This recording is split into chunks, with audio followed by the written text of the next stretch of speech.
Welcome to your Wordless podcast, the space where we redefine success, self-worth, and transformation.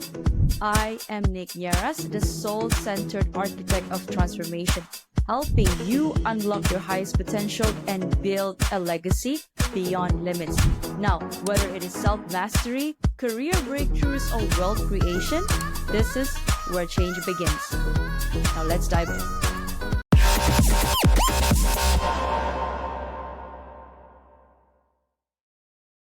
Hi, Wayne. Good morning to you. How are you? Hey, good morning, Nicolette. Thanks for having me. Thank you so much for saying yes to be interviewed today. I'd like to introduce myself formally. My name is Nicolette. I am the creator for the podcast titled You're Worthless. Read that again. The juxtaposition of your very soul. Now, let's start off our episode today with me reading a bit of introduction, and then we're going to dive deep into some of the questions about your journey. So, hello everyone. We have Wayne Marcel here with us. Wayne is the head of growth for the foundation of Interwallet Operability. Short name for that is FIO. He also published a book in 2018 called From No Crypto to No Crypto. Oh, I love the wordplay. And hosted over 200 podcast episodes himself. He's also the co-founder of Learnvault, a Web3 educational consortia. Wow. Welcome, Wayne. Thank you so much for reaching out. Oh, yeah. Thank you so much. When I saw the name of your podcast, it's like, I love it. I love those attention grabbers. So I want to be on it too. So just like you like the name of my podcast, I love the name of yours as well. Thank you. Much appreciated. So, Wayne, can you please share with us first, like, how is it? What was your journey like growing up as a Wayne Marcel? The journey was, I felt it was unique to me, but probably like a lot of people. As a kid, I was actually very shy. You know, tension was on me. My face would turn beet red. Funny enough, it still does that from time to time through a habit. Not really that I'm embarrassed anymore, but it was just, trying to figure out what I wanted in life. My parents divorced when I was in my early teens, and just spent a lot of time following the crowd, doing what everybody was doing, trying to fit in. And it was funny in high school, later in high school, I kind of felt like I had arrived, right? I had a lot of friends, started to shift to be more popular. And that was probably the first time I realized that the destination that I thought I wanted was not actually where I wanted to be. Right. And so pivoted a lot through my life, but that was really how it was for me growing up. I grew up in a small town of about 4,000 people, but it was right on the outskirts of a town that had 300,000 people. So I did get a well-rounded, spent a lot of time, whether it was out, walking in nature in the woods, doing a little bit of hunting, a little bit of fishing, that kind of got me to where it's not really a hobby of mine anymore today, but learning those different things. And I felt that was a good balance to get out. I think most people realize if a lot of times we're in the moment and we're really stressed about something, a good walk in the woods or walk along the water can definitely help. For sure. Now, a bit of my story as well. Thank you so much for sharing that, Wayne. You mentioned that you like the name of my podcast. Actually, it's the narrative that I've been saying to myself at least for the last 5 years, since I've also experienced some of my turmoil in my personal and professional life, and hence that's why I called my podcast Wordless. So we're gonna pivot here and there in the conversation. I like to learn, especially about AI, whatever that's happening in the world, emerging tech, right? So, and I'm also a corporate girl, used to be. I don't know if I ever want to join back, maybe, because I still have my chartered accountancy. So yes, you left a 16-year job to venture into another company in the same field. What is it like? What is that background? What's the field? Yeah. So you mind if I back up and tell you about my college experience, right? Okay, Kind of yes. sets the path. So I've always been interested in tech, kind of curiosity. New device comes out, I gotta have it. I had the first iPhone. Oh yeah, I was there. The first thing in my mind was iPhone. So you're the one. Are you the one? Like, Yeah, not anymore. Only up until the 4, and then I swithed to the Samsung, and now I've been a Samsung Galaxy person. But over the years, no way. I think I got that from my dad. Like we're always interested in tech and gadgets. And even then, as a kid, my dad bought this device called a Floby. I don't know if you ever heard of it. It's a gadget that attaches to a vacuum cleaner, and it has blades on it and guards like a clipper, and it cuts your hair and it sucks up the hair at the same time, so there's no mess. Now, the reason I don't care about this anymore is because it sounds great, but the attachments were horrible, and so can you imagine just cutting all your hair one length? And I had the worst hair. No, we don't want that. Yeah. And that's just an example, like we'll try new gadgets, try something new comes out, I have to try it, whether it's a new app, new gadget.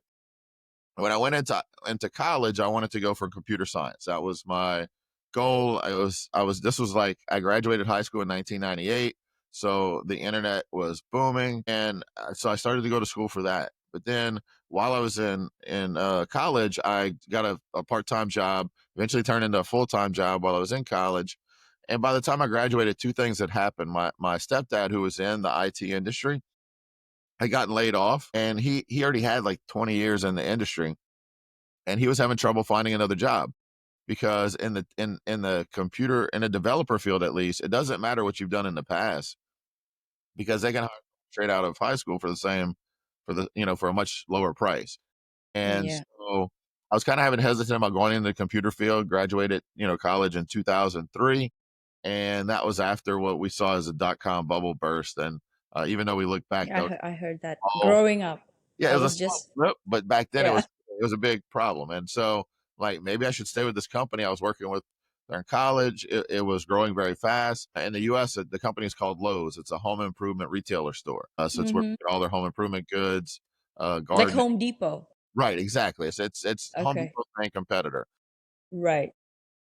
So I decided to stick with that also because by the time I graduated, I would have to taken a substantial pay cut to get started in the tech field. And so I took that route and ended up staying with them for 16 years. And that was my first taste. It was really good for a while, but then kind of what you mentioned about corporate, just as I moved up with the company, started to work in different roles, I saw like the corporate space just wasn't anything that I was a fan of. And then what I also saw as I approached my 15th year was the fact that a lot of my mentors and people I looked up to in the company that did really well were really great. Not just a good leader, but they inspired others, developed others to succeed, which is what I wanted to do. And I realized that was really what I got, I guess you could say, fulfillment out of was not just me moving up, but helping others progress in their career and develop from, hiring somebody maybe off the street, straight out of high school, straight out of college, and helping them progress in a career. But I saw those people were getting let go by the company for no other reason other than they've been around for a long time. They were making a lot of money, and the corporation was looking to cut expenses and replace them and every time I saw somebody coming to a new position, as I would get to know the person, I would also find out that, they were brought in much less than their predecessor in terms of pay. Mm.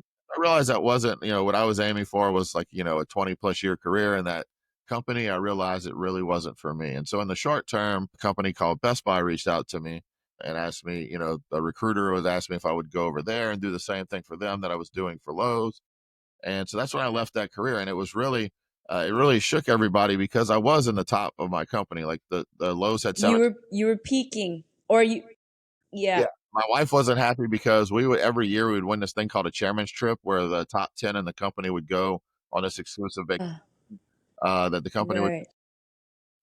And so, but like when I have a feeling like I no longer believe in a company or purpose or what I do, I can't just stick it out. And so I left there, went over to Best Buy, had to learn a new field. Now it's in tech too. So I get to play with all the gadgets. If you're familiar with the Best Buy stores. And so I got to Yeah, play. I've heard of that. Yes.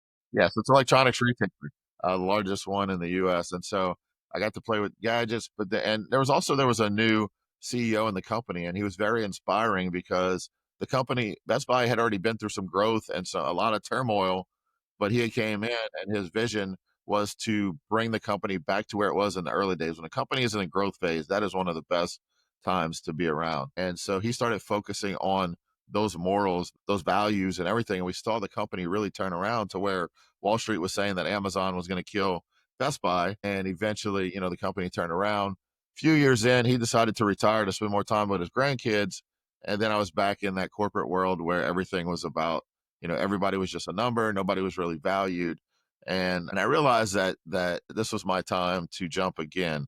But before doing that, I got involved. I learned about Bitcoin in 2016, heard about it prior, never looked into it, but I went down this rabbit hole first of our financial systems, just in the US and other countries globally, and how our money truly works, and how the banking system actually works. And before I understood Bitcoin, I was like, wow, we've got a problem here. And so I realized that cryptocurrency could be a solution. Now, granted, just like anything else, it can be used for good, it can be used for bad.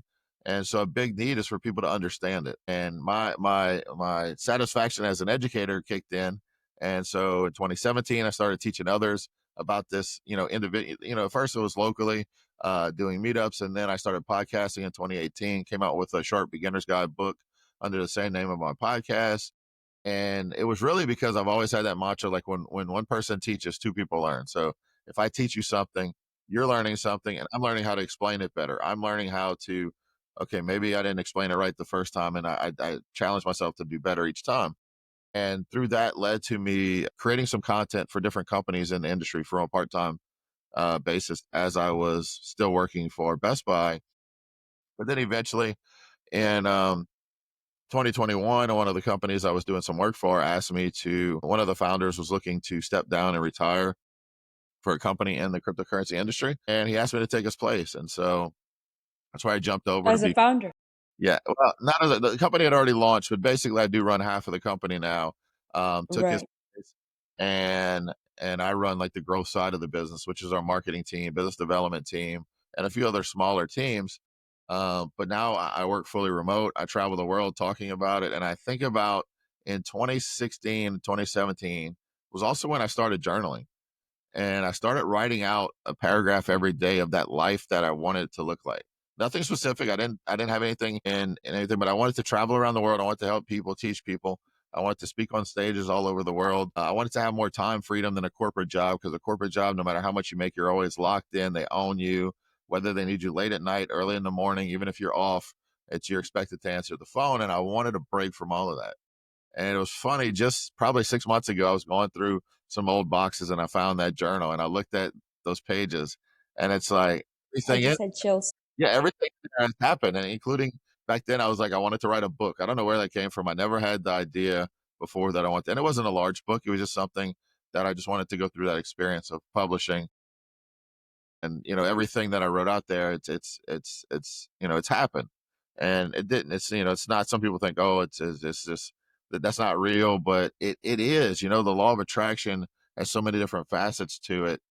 But I think the biggest thing is when we're tuned into what we want life to look like, we don't miss those opportunities that are right in front of us to take those incremental small steps to get there. And that's really what I think it is, because if I wasn't focused on a goal like most people just want to do better in life, but they don't really have any actual specific goals.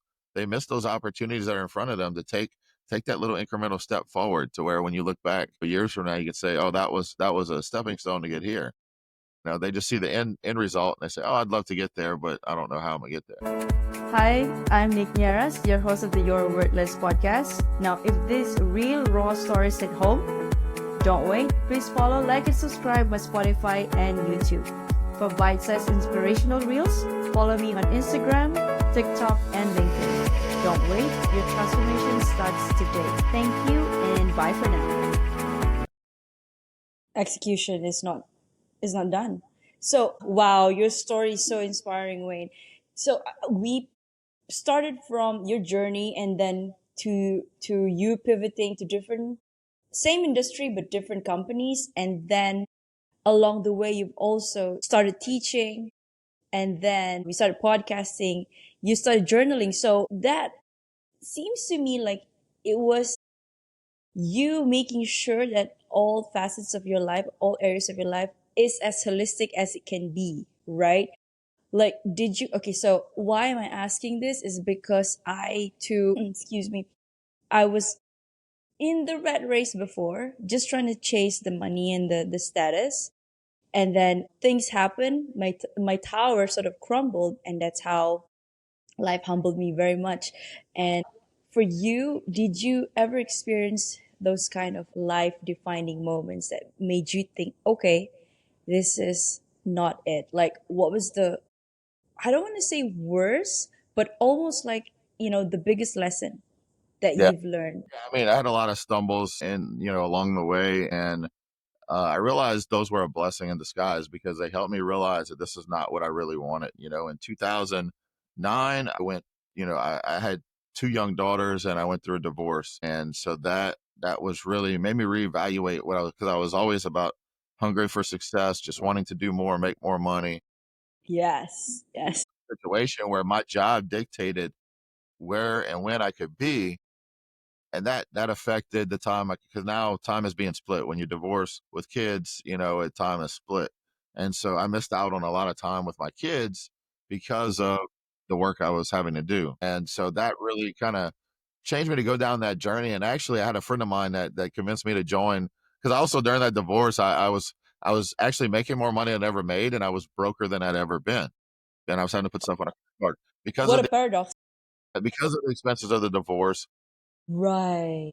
I wanted her to be home raising the kids. And so when you go to court for divorce, they look at both incomes and decide how much you have to pay the other person and what the child support and alimony. So I had to pay a lot of money each month to her. And I was trying to, just trying to make ends meet. And a friend of mine convinced me to take a look at this company that was in network marketing, multi-level marketing, if you're familiar with the model. Very much. And I tell people all the time, I made some good money in it. I did it on a part-time basis, did it for a few years. And it's really, if you get into it, and do it right, it's an opportunity, but it's really, when you unwrap it, it's a personal development opportunity. I met so many, that's when I was exposed to Bob Proctor and others, and really started going down this personal reflection journey, to where it's like, okay, if I want to do better in life or achieve some of these other goals, I've got to evolve as the person I am. People can't stay the same and expect different results. And so I went down, and I worked for that company. I did work with that company on a part-time basis. 4 years. It helped me get out of the red, get out of the debt, create a substantial income that was coming in each month. And then I faced another decision in 2016, actually right before I jumped into learning about Bitcoin and cryptocurrency. Was the company, as I met the people on the top of the company and the corporate structure of that were marketing company, found out some things that were unsettling. The product was amazing. The company, some of the people in it were not, and they were doing some unethical things. And so I remember it was one day I had someone that was on my team that I had brought into the business, and he had asked me to talk to somebody about the company to see if they would be interested in joining. So I sat down with this couple, and they joined, and I felt horrible after, because I didn't believe Yes. what I was saying. Your And then, moral compass is out right, of the yeah, window. I didn't believe what I was saying anymore about the company, because we had Mm. this set presentation we would give about the product, the company, the opportunity, and I didn't believe what I was saying about the company. And so it was just unsettling. Like, that night, I drove over to the friend of mine that had got me involved in this. I was like, "Hey, I'm out. I can't do it anymore." And a lot of people Mm. saying that. And funny enough, now here we are, almost probably 9 years later, and a few of them come back and say, "Now I see what you did. I see why you left." And so but what I learned on that way was very valuable, in terms of personal development, why it's important to always basically never stop learning. There's always something you learn. When you think you know everything, you have to humble yourself to realize that there's so much that you don't know yet. And so that's when I started to get into Bitcoin and cryptocurrency. And the problem I also struggle with went, like, from the time when I started at Lowe's to Best Buy to that network marketing company to now, I can jump in, and really it's getting past that imposter syndrome where I feel like maybe I don't belong here, maybe I don't know enough, I shouldn't be teaching. Yes. And so it does take a lot of reflection, a lot of journaling, a lot of meditation, just to make sure you're in the right place. Because uncomfortable, when you step into something uncomfortable, you have to decide, is this for me? Am I just uncomfortable because it's new and I need to adjust to it? Or is it uncomfortable because maybe this isn't what I'm, determined, this is not what I should be doing? uh, I found that's helped me along the way. And so when I told my current wife that I wanted to step away from these, well-paying corporate job, to jump into an industry where, I'm paid 100% in cryptocurrency. Our company has no bank account. It's a full treasury of cryptocurrency assets. I'll be working from home. I'll be, basically traveling the world occasionally, at least maybe once a month, just to talk about what we're doing, and find business partners. And, it was very scary for her too. But, when you focus on something and then you make your decision to do it, you have to be willing to be all in and not have doubt. I think that's where people struggle. So I would challenge you. Mm. Your idea, going back to the corporate world, it's It's No, it does, it pains me, because I still have notifications coming through my email saying, okay, your skills match with this one, maybe you should consider. And then I looked it up and I'm like, because I just jumped into podcasting, and you know how podcasting is, and in Malaysia as well, it's not that as big as in the States. And then I also have my just started out my hypnotherapy practice that requires me building my clientele database, clientele base. So it's how do I say this? It's a journey. Yeah, absolutely. And I would think just be unwavering on what you want. I had a call like this recruiter called me up recently, and I absolutely Mm, love what we do at FIO. We are driving user adoption by creating simple tools to where, just like the internet, think about the computer you use today. You have Windows, you have internet browsers, you have website addresses. It hides all the complexities of the computer from the user to make it simple to use, and that's what we're building, and or we've built in cryptocurrency. And so it's a passion of mine. And so this recruiter reached out and he was like, "Hey, I've got a few companies. I only work with startups. And I don't work with large corporations. They're either in startup phase or they've only been around and done a little bit of fundraising." He said, "But would you be interested?" And I said, "I never turned down listening to an opportunity, but this is what I told him. I said, money is not a determining factor. And he's had shown me a couple of jobs that offer me 2 and 3 times what I'm making now. And I said, but it's got to be aligned with what I want to do. And if it's not, then there's no reason I'm going to leave what I'm doing now that I'm passionate about to go and do, take another job for the money." So many times when people get there, they either not fulfilled, the company doesn't make it just because, everybody's chasing a quick paycheck. And so it would have to align with what I really want to do. And so that's where I would say, never, when you say never, that's usually when life is like, "Hey, here you go. Here, you said never, but you're going to have to do it again." So I wouldn't say never, but just if you get really aligned on what you want to do and what, if you were to take that step, what would your stipulations be? What are the non-negotiables? And then that would be kind of where I would say to move forward with that instead of we compromise some of our non-negotiables. Just, okay, well, maybe I can do this. And that's kind of what I've learned over the years. That's kind of my vision is and my goal is it also includes not to negotiate on that. Now, if I find myself with no income and I have to do something to pay the bills, obviously yes. But at the same time, then I would set kind of an idea as to, okay, what's next? Like what am I going to do to get out of this if I kind of did something, took something just in the short term. yeah. I love you put it that way, because it's like you have a plan, you strategize where you want to go. It has to be right, has to sit right with you, with your align with your purpose, your heart, your soul.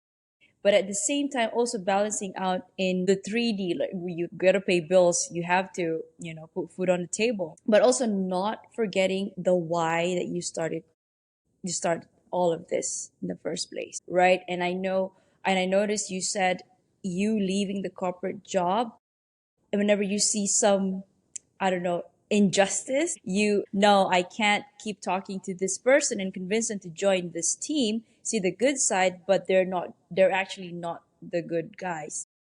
And that's with me too. And I still have so some of my life changes that I've made recently in the past couple of months is to one of it is to move to my parents' place back home, because the expenses are lower, and then I get to be with them, because I've been away for like the last 15 years working. So it's also a blessing in disguise, I guess. But right now, me reaching out to people like yourself and all the other guests I have in my show is to actually learn and see what the journey is like, and then learn and see, sort of like therapy or a coach, coaches, virtual coaches, like he's done it this way, you've done it this way, maybe a previous guest done it this way. So, and then I have my own essence, and we all know what we need to do actually innately, right? But then all of these people are just there to help you point there, and sometimes you just need confirmation. I love that. So Wayne, you talked about your company FIO, and you mentioned about it making people easier. I read something about nobody or me, if I have that, I don't need to remember all this long string of character, the wallets, right? So what, yeah, can you just share with us one more time, why is FIO the best? Yeah, so we simplify the user experience. We built tools that get integrated into what's called cryptocurrency wallets and exchanges. Exchanges where people go to buy and sell cryptocurrency, and a wallet is where you hold it. It's either like an app or a physical device where you can hold your assets. When you go to send and receive cryptocurrency, there's multiple different blockchain networks out there for these different cryptocurrencies. Each one, you have a long, what they call public address. So unlike a Yeah. credit card number where you have one number, if someone gets that credit card number, they can steal your funds, right? Yes. With cryptocurrency, it's only one way. So you have a public address, which it allows you to receive to, and or when you want to send to somebody, you would copy and paste their public address. The private key, or what they call private address, is what allows you to control sending those funds. That's what stays private. You don't share that with anybody. So the public key is this long string of letters and numbers. It's about 30 to 40 letters long sometimes. And the reason it's like that is because of the encryption. It's important for the encryption to have a unique address, but the user doesn't need to see it. So we created a protocol that allows you to map all those different chain addresses to one universal handle. So if you were going to send to me, instead of current like the problem that needed to be solved, I would copy and paste my address and then I would send it to you, right? And then you have to copy and paste it. If anywhere along the way I accidentally hit an extra character or something when I was copy and pasting, you did it could send it to the wrong address. And that means Yeah. and True. then the other thing is there's certain cryptocurrencies that are on multiple blockchain networks. Like there's a asset class called stable coins. It's pegged to the dollar. A lot of my pay is Mm. in coin cryptocurrency pegged to the US dollar, but it's on multiple blockchain networks. And if you tell me just to send you, cryptocurrency, and you send me an address that is on one chain for that stable coin, and I send you and basically I'm sending you an asset that's on a different chain, the wrong network address, those funds could be lost forever as well. So without understanding all the complexities, what we do is we create a layer that hides all that from the user to where they type in what we call a handle, very similar to an email address. It's Mm. user at domain, so there's no dot extension. Mm. You can even say you had one for your podcast and it was Nicolette at You're Worthless, right? That could be Mm-hmm. your, and all your different chain addresses on there. So if someone wants to send to you, all they would have to do So it merges. Okay.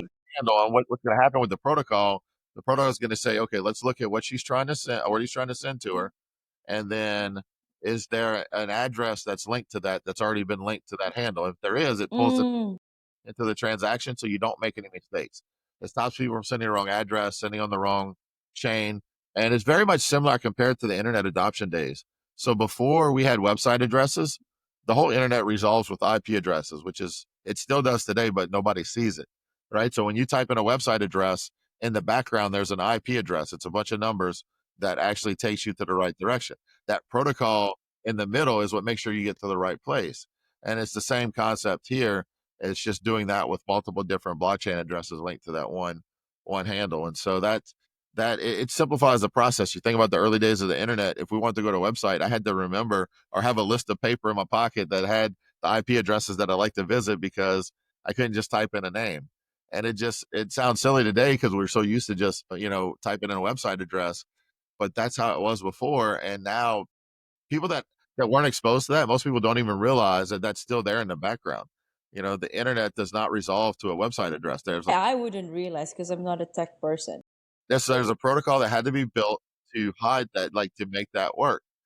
That's similar concept. That's what we do, and we use those tools for some other things too, like very much a PayPal or Venmo type experience, or Cash App, where Yeah. you can create. Zal. Yes. Yeah. So you can create a payment request with our protocol.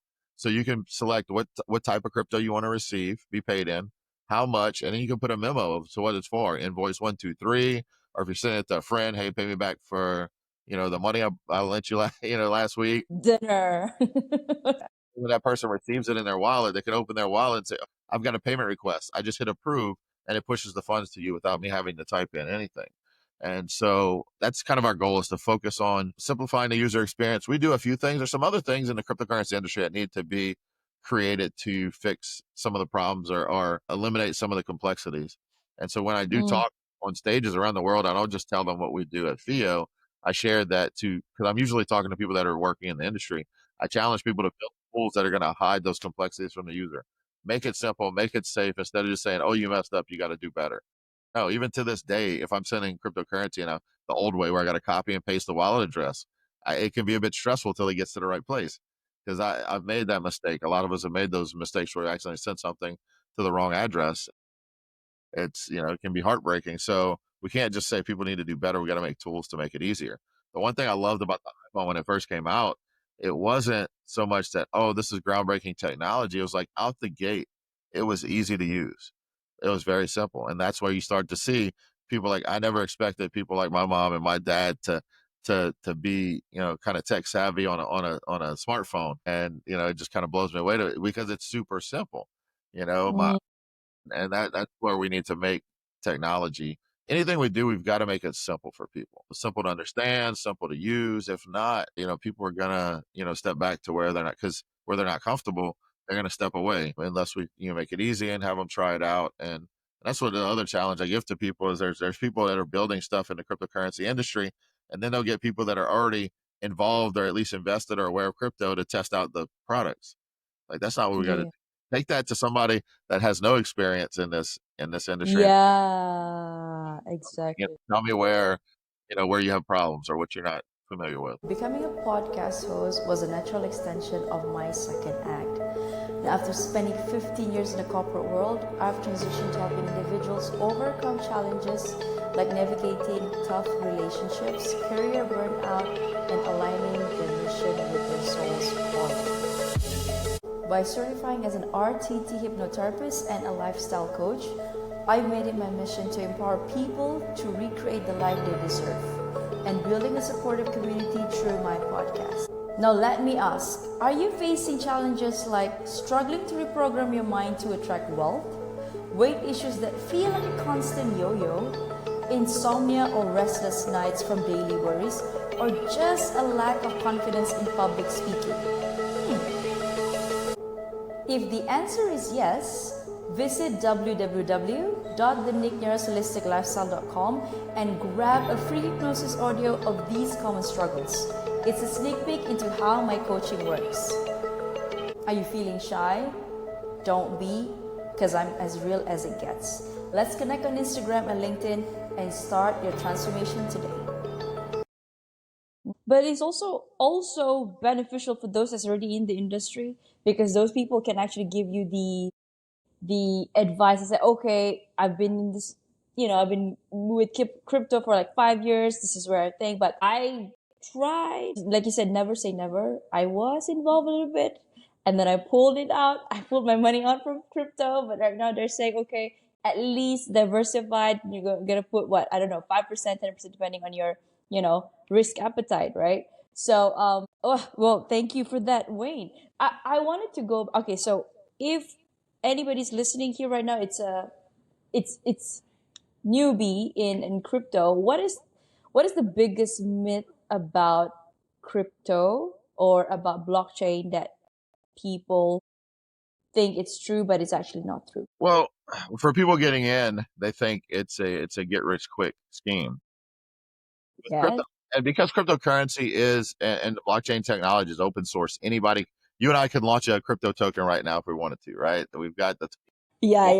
we can do it. That doesn't mean it's going to have any value. There's got to be a value. There's got to be utility. There's got to be something that you're going to create that's going to create demand. Other than that, it's just going to be, you see a lot of these projects come out, they hype, the price will pump, and then it dumps. And Mm, people are hearing about, oh, this person put this money into this stupid meme coin and made millions of dollars. It's the odds of that are very similar to a lottery ticket. Like it's not going to happen, but it also has the potential to change the world. There's good and there's bad. Cryptocurrency is not good or evil. It's neutral, just like any other money, any other technology. It's all in how it's used. So, and I kind of touched on people that are outside looking in that say they're not getting involved because they may think it's only, it's a bunch of scams. It's only used by bad people, but it's creating some real solutions in the world. And my first exposure to it was somebody that I did business with that I used to have to send money through Western Union. And this guy lived in a remote country in Asia. Well, he lived in the Philippines, but he lived like kind of way out. He wasn't in a city, right? So I had to send right. Western Union money, and I had to account for an extra 35 to 40% to send him for him to get amount that I wanted him to receive for Yeah. To cover for the fees. the computer design doing for me. And so Right. And then he had to travel to Western Union to go get it. They're like, hey, let me know when it's there, and I'll start traveling. And now today, with the technology we have, I can send it instantly, and it'll receive it, right? And that was one of the first things I saw was the potential. And then, just so much more. I know people that have had money in banks that have been barred from getting their money out of the bank just for one reason or another, not even through a court order. And you realize that you don't really have control of your assets, right? You hope that a bank will give you your money back when you need it. Whereas when I hold the assets in my own devices, then I know I can access whenever I need to. And so all these stories along the way really made me realize that, that this was way bigger than it needed to be. So, but the biggest misconception is, one, for people getting in, they think they're going to get rich quick right away. This is a long journey for me. And when someone tells me they want to get started and they want to learn and I have time to help them, it's usually, all right, let's start from the basics. You need to learn. And if you do decide you want to invest a little bit, I tell them, start with, whatever you're comfortable with, depending on where you are. Usually, most people that I talk to here, it's like no more than 20 to 50 bucks a week, maybe, that you want to put in. Don't say, I want to take my life savings and dump it into this one cryptocurrency, even in Bitcoin, which I think is very established, that's still very volatile in the short term. So I teach them, treat it more of a long-term savings account. You mentioned earlier, like a few percent. That's where I like to get people to start. Your level of investment should match your level of understanding. And so when you understand very little, you should just be putting very little in. Now, if you become a student of the industry, in terms of, there's no official saying I'm a student, but, you decide to, I'm going to learn this, I'm going to study this, then you'll be able to put more and more. And you look at these people that have done very well in the stock market, even prior to crypto, and they didn't just wake up and say, okay, I'm going to do better. They studied Wall Street journals, they studied these companies, they spend hours and hours and hours learning learning all this before, and then they start making investments in certain stocks. And it's the same thing with this industry. If you want to be an investor, you can't just come in. If you come in without learning, you're doing no more than gambling. And something you mentioned earlier, which is very important, which is your risk appetite. Like, what is your one? Do you understand the risk, and then what is your risk appetite? And that will determine the steps you take. And so, my goal with that is just on the educational side is to help people not make those mistakes. I've had some friends and friends of friends that have come to me over the years, and in some cases, I can stop them from making these critical mistakes. In other cases, it's someone coming to me saying they lost $500,000 in a crypto scam, and they didn't reach out, because it started small and it just kept snowballing because they kept trying to get their money out, get their money back. And, those are the heartbreaking ones, because there's nothing much you can do there other than, teach them what they did wrong and show them, just kind of where to go from here. So, but it's important for people to understand that. And when you see new technology, be curious, right? I know AI has been around for a while, but a lot of user tools Yeah. new to us, right? The consumer facing tools. And don't be scared of technology, skeptical. I mean, think about the technology used today, right? When the light bulb came out, I'm sure. Thomas Edison tested it for 10,000 times. Right. Right. Well, think about not just the light bulb, but electricity going into homes. Do you think when All right. homes, people were like, "Oh my God, this is great. We all need it," or you think they were saying people's house? I'm sure they burned a few houses down trying to figure that out, right? Yeah. So Yeah. skeptical. When the automobile came out, you think everybody's like, "Oh my God, this is amazing. I need to get one." They're like, "No, like that's a death trap on wheels. We have perfectly good horses. Why do you need an automobile?" And not only that, there's no paved roads, right? It's the roads were designed for horses, so they were muddy and bumpy. And so I'm sure there was a lot of skepticism there, and it's funny. The internet in the 90s was just a fad and it wasn't going to last. That's what people said. They were skeptical of it, right? And so new technology is always criticized before it becomes adopted. And so you've got to make your own decisions, come to your own conclusions. And so I just challenge people, don't be so skeptical. It's good to be a healthy level of skepticism when you see something, but don't dismiss those great, things that could be a great invention until you do your research, look at what's happening. Uh, something valuable I learned early on when I was in network marketing, and my friends that were anti-network marketing were saying, "Oh, that's just a pyramid thing. You're not going to make any money." And but none of them had any experience. Like never take advice from someone that you're not willing to change places with on that topic, right? And Exactly. the same thing happened and it kind of prepared me, because when I learned about Bitcoin, same thing. A lot of friends and family told me, "Wayne, you're going to lose all your money. This is not good. You need to get out of this." And I'm looking at them, and they don't have, like, if I was talking to someone that was a long-term, lifelong investor, I would have taken that more to heart, or at least done, but with them, like, they're not even qualified to talk about what they're telling me. They're just operating out of their own ignorance. And I'm sure you probably experienced the same when you talk about hypnotherapy and other things. Many people that have that are like, oh, that's just that's not real. It's not, but we're visionary, and visionaries don't change the world by listening to everybody around them. They forge their own path and make their own conclusions, and we learn, like, have discernment as to who to listen to. Oh, I love that how you pulled everything together. Yeah, as um exactly like the question that I get from my dad. He's just a few feet away from me. He's like, "You, why are you throwing your CA just like that?" I mean, I'm not. I'm just adding to my portfolio. I'm speaking, and I am just the knowledge. It's I always see myself as a sponge, just absorb it and learn, and then I determine where I want to go based on this knowledge that I've accumulated. Because at the end of the day, we are the ones going to live our life, not, and we have to be satisfied with the choices that we made, be it good or be it bad. Because at the time, maybe the choice that you made right now is not, few years down the line, it's not right, but at that time when you made it, it seemed right, given all the angles and you've taken your calculated risk. So I've always had this conviction or this mantra that, you have to be humble to learn from everybody, but then you have to be really strong and firm in your own opinion. You don't have to be rude about it, but just believe in it, your own goal. So I love your story, Wayne. And also, I wanted to ask you too, like, how important is a support system for you when you were making those transition throughout your It was very important, and you got to realize if you're not getting the support and where you are, you have to seek out those people, and that was kind of what I did. I knew when I got into, um, when I was looking to shift from one company to another initially, there were some people that I looked up to that were mentors of mine that I had those conversations with, right? Not the people that I worked with personally every day. It was somebody that would have, sometimes strangers are better.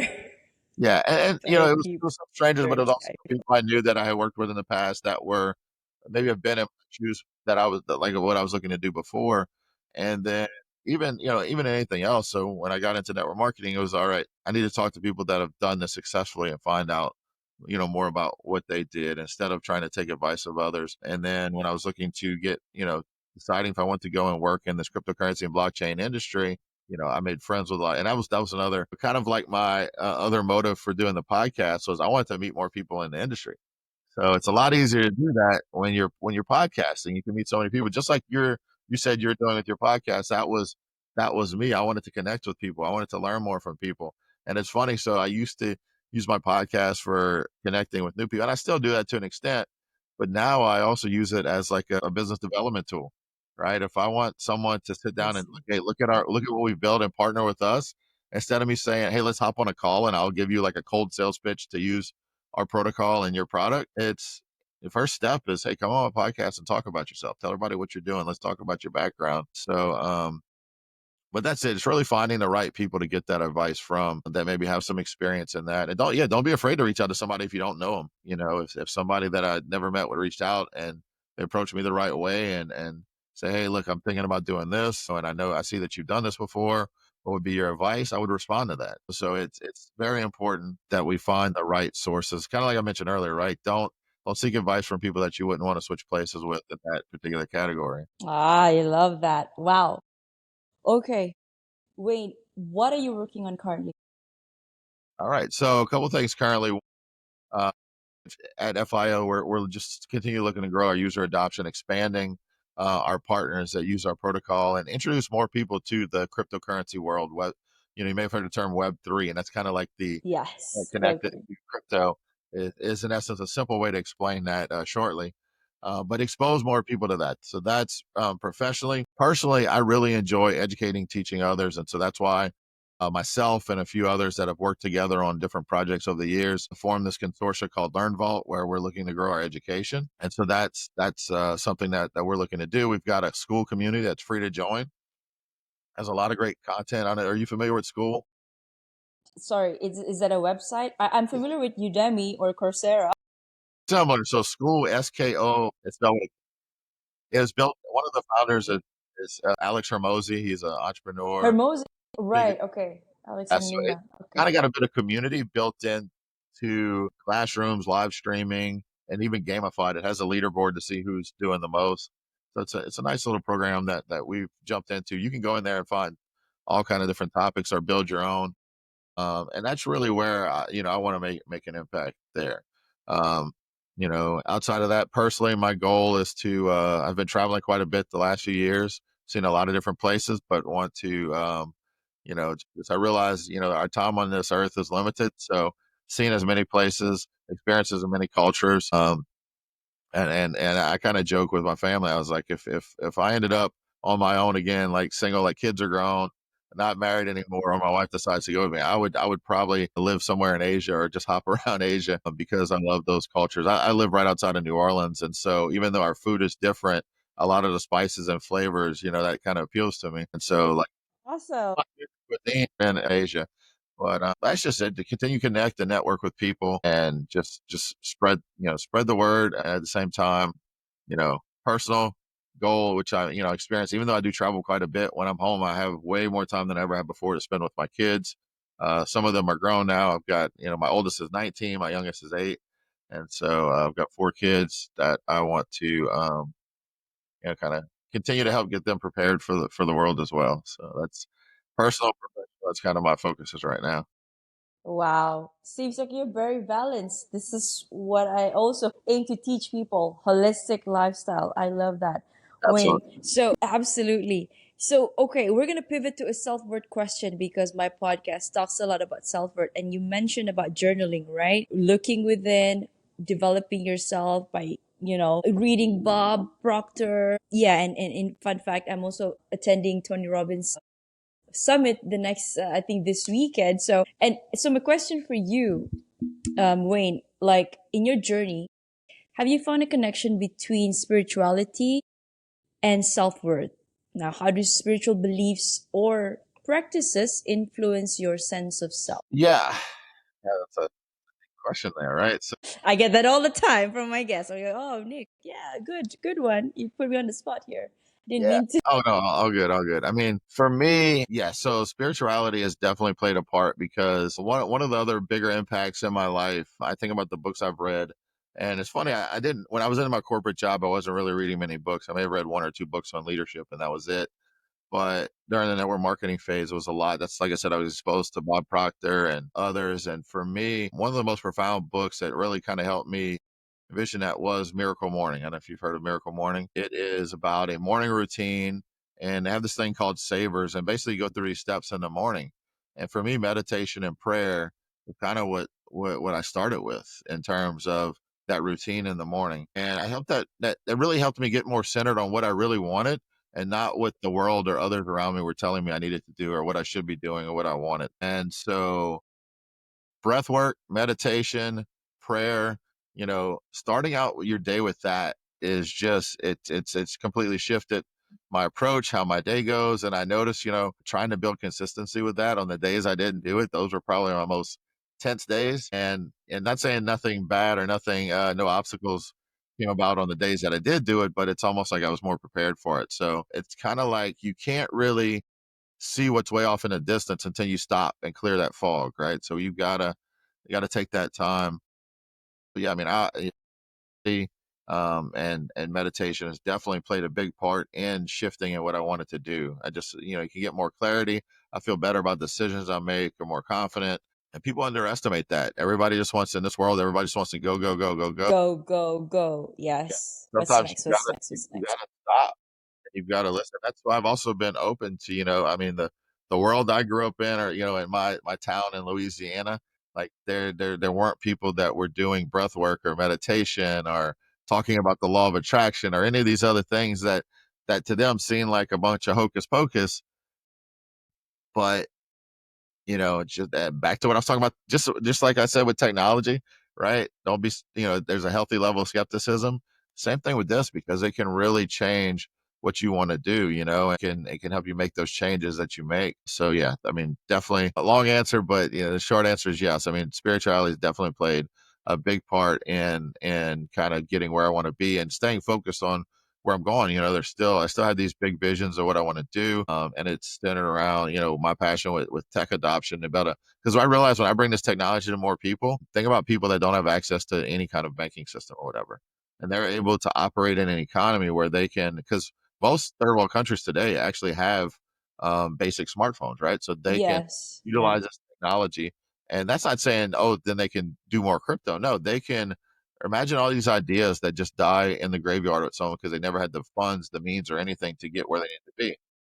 So have we can have a much better world if more people are able to contribute to society and don't live outside of, just there's really only about 1 billion, maybe 2 billion people in the world of the eight, almost 9 billion people that actually have access to financial institutions and banking systems. And so if you wanted to start a company tomorrow or contribute something, now you can have the means to make that happen. And you can make the world a better place. You may have an invention that is in your head that may actually make it to creation because you can participate in a digital economy that will give you the funds you need. Because in your village, you can't really do much, but you can connect with people all over the world. So that's kind of it's a pie in the sky vision, but that's where I'd love to see this actually go. Wow. And you just answered my next question because I was going to ask you, what is your heart's greatest wish? Do you have something different, or would you? Yeah, so that's on the tech side, right? And I've learned through this, I wanna help people do better, right? We live in a world now where and I'm in the US, our food system is corrupted, right? Helping people learn that, because we realized that we were told when I was younger, there's this food pyramid and these are the healthiest foods you can eat. And when the US started focusing on those foods, Americans became the unhealthiest they've ever been because it wasn't about health. It was about subsidizing farmers and other things that they were just, it was more about money than it was about health. And Yes.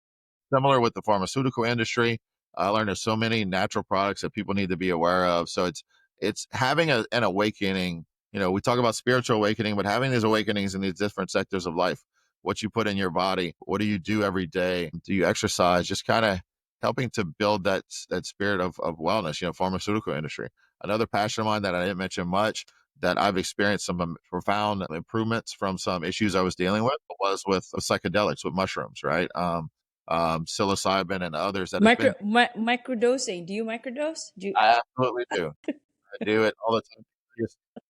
So earlier this year, I got my 72-year-old mom to start microdosing. She was having some problems, and she got diagnosed with early stages of Alzheimer and dementia, and start to see someone that you've been in your whole life start to slip away a little bit, little by little. Um, Not saying this is a cure, but it's helped her tremendously. To where when we interact, it's like it's her. Just hoping what version of her we're going to get when we talk. She's doing much better. And for me, I went some different things. One with the very severe concussion, and then some trauma. In 2021, we lost everything in our house. We had a bad hurricane that hit our town, and it didn't just hit our town; it stayed over our town for 6 hours. They normally don't do that. It just kind of stalled over us, and so we lost everything in the house.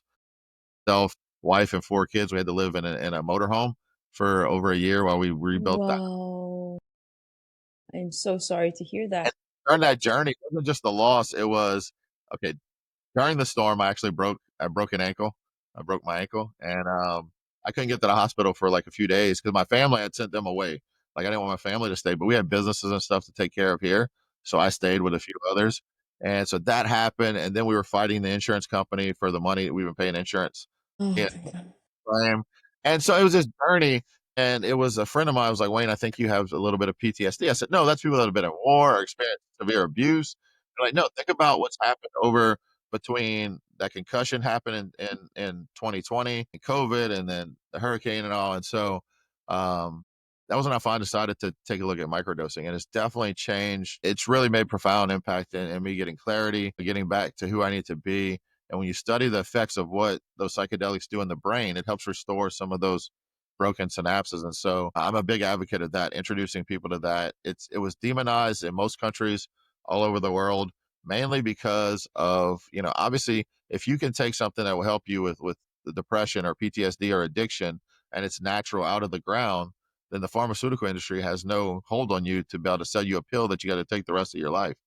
And so that's another passion of mine too, is just opening people up to that. And starting with, they think of mushrooms, they think of, oh, I'm going to trip, I'm going to see all these illusions. Yeah. There's a lot of things you take a lot of, you're going to have some kind of effect like that, right? But microdosing is just what I've seen. It's been phenomenal and just confirmed over the last few years as I talked to different people about it and their experiences. Made a friend in Dubai last year, and he used to play in the National Football League in the U.S. So a big athlete, but took a lot of hits, even though they wear a helmet, had a lot of concussion, a lot of damage to the brain. And it was actually his doctor. He said at some point they were trying to figure out how to help him get better because he was dealing with stress, anxiety, depression, a little bit of bipolar disorder. And the doctor was like, look, I'm not supposed to tell you this, but we've tried everything. But he told him about, mushrooms and microdosing. And now that guy is living his best life because of that. So I guess you could say if you were to package that all in one, it's just to help people awaken to to be able to do better in life and experience a better life than what they think they're stuck in or trapped in. Um, whether that's through tech, substances, meditation. Like we've got to. I had a mentor one time say like life, every aspect of your life is like a spoke on a bicycle wheel. And what happens if some of those spokes are shorter than the others? That wheel doesn't turn properly, right? Exactly. Figure It's out not going to be a smooth journey. where's that balance. Where's that spoke short, and what can I do to work on that? Wow, Wayne, you've gone through so much, and I've seen, I don't know, I don't know you personally, but hearing your stories, they're just, phenomenal. How you had your stumbles and then you got back up again and you pivoted. But then it's the process. It's not so much. It's not the destination. It's the person that you become during the journey, right? And you, amazing. Wait, if you could create a quote right now for you to leave to the audience listening and the world as your legacy, what would it be? Just never stop learning. Continue to be a student. I'm a student of life, student of business, student of tech. Um, it's that would be it. So how can people reach out to you?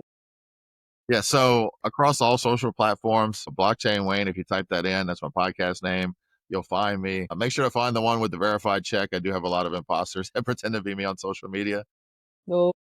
Or you can just go, if you go to blockchainwayne.com, that's my main website. I don't really sell anything there. That's just kind of about me. And then you can tune into my podcast there, but also my social links are on there as well. Always, open for questions. If somebody wants to connect, just drop a connection and reach out to me. And then if you are interested in learning more about the basics of cryptocurrency, I'm not going to tell you what you need to buy, but if you want to learn the basics of that tech on school, skool.com, just look up Learnvault, all one word. Okay. Well, thank you, Wayne, for your time. That is a wrap on today's inspiring episode with Wayne Marcel. Thank you for your wisdom, Wayne, and dedication to uplifting others. For our listeners, this has been Your Worthless. Read that again, the juxtaposition of your very soul. Now, if you've ever felt worthless, remember you are not alone. Your soul chose to be here to matter, and for that reason alone, you are worthy. A huge thank you to you, Wayne, and to all of you for listening. Until next time, I'm Nierras. Keep shining, keep growing, and always remember, you are worthy and you're enough. See you in the next episode. Thank you so much, Wayne, for your time. Thank you, Nick. Love this episode? Now, transformation doesn't end here. Head on to @holistic.lifestyle_with Nick. That is on my Instagram. Or head on to my website, www.denieraswholisticlifestyle.com for more info on my coaching framework, which is the Worthy, Authentic, and Abundant Framework, digital guides, and my upcoming events such as retreats and master classes and workshops. Now, I also do intuitive readings where we get to check on your soul